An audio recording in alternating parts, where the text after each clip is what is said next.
wasahbihi wa mawalah amma ba'du. Dewan guru yang saya hormati, para asatid wal asatidah, tak lupa para sahabat-sahabatku yang berbahagia. Alhamdulillah, puja dan puji marilah kita panjatkan kehadirat Allah Subhanahu wa Ta'ala yang telah menganugerahkan kepada kita nikmat yang tak terhitung, dari mulai nikmat yang paling kecil hingga nikmat yang paling besar.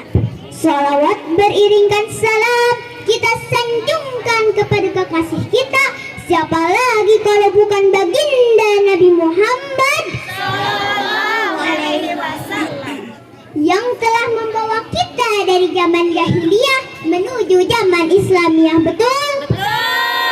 Dari zaman nenek-nenek makan getuk sampai zaman nenek-nenek main Facebook. Betul? Dari zaman aki-aki sendalnya putus sampai zaman aki-aki update status. Betul? Berkat jasa beliau kita menjadi tahu betapa pentingnya berbakti kepada kedua orang tua. Allah berfirman di Al-Quran surat Al-Isra ayat 23, A'udzu billahi minasyaitonir rajim. Bismillahirrahmanirrahim. Wa qada rabbuka alla ta'budu illa iyyah wa bil walidaini ihsana. Sadaqallahul adzim. Yang artinya, dan Tuhanmu telah memerintahkan kepadamu untuk tidak menyembah selain Allah, dan berbuat baiklah kamu kepada kedua orang tuamu dengan sebaik-baiknya. Jamaah, saya punya sebuah kisah yang sangat inspiratif. Kisah yang mulia, dan kemuliaannya itu ia dapatkan dari ibundanya. Siapakah dia? Ya, dia adalah Uwais Al-Qarni. Uwais hidup di zaman Nabi Muhammad SAW. Beriman kepada Nabi tapi tak sempat bertemu dengan Nabi. Sehari-hari kerjaan Uwais adalah buruh pengembala kambing milik tetangganya, dan upah yang ia dapatkan ia pergunakan untuk ibundanya yang telah lanjut usia. Suatu hari ibundanya berkata, "Wahai Uwais anakku, aku ingin sekali berangkat haji. Aku ingin sekali ke Baitullah. Aku ingin merasakan betapa nikmatnya bersujud di Masjidil Haram." Kata ibundanya, bagaikan tersambar petir, Uwais sangat kaget karena permintaan ibunya jauh dari luar dugaan dan jauh dari kemampuan seorang Uwais yang miskin dan tinggal di negeri Yaman. Terbentang tak kurang dari 1000 kilometer, Uwais tak punya ongkos, tak punya kendaraan, tak punya bekal. Tapi seberat apapun permintaan ibunya, sebagai anak yang berbakti, Uwais tak mungkin sanggup menolaknya. Lalu Uwais berkata, "Wahai ibunda tercinta, kasih saya waktu untuk mempersiapkan keberangkatan kita."